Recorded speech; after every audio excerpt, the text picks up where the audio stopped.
मंगरू जी, कहाँ तक पढ़े हो आप? हैं? कहाँ तक पढ़े हो आप? मैं 5वीं फेल हूँ, 8वीं पास। वैसे मंगरू जी बहुत कड़वा बोलते हो आप। मैं कड़वा इसलिए बोलता हूँ क्योंकि मेरा फेवरेट सब्जेक्ट करेला है। पहली बात मैं आपको बता दूं, करेला सब्जेक्ट नहीं होता, सब्जी होता है। पहली बात, मेरे को ज्ञान मत दो। अब तुम्हें ज्ञान की जरूरत है तो ज्ञान ही दूंगी ना। जरूरत तो मुझे पैसे की भी है। नाम क्या है आपका? हैं? आपका नाम क्या है? नाम मंगरू है दीदी मेरा। अच्छा मंगरू जी, एक बात बताइए, न्यू ईयर आ गया है तो आपने क्या रेजोल्यूशन लिया है?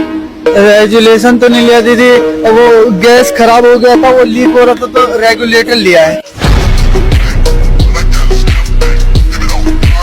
अरे मेरा मतलब है कि 2023 चला गया है और 2024 आ गया है, तो आपने क्या चेंज किया है? कैलेंडर चेंज कर लिया मैंने तो।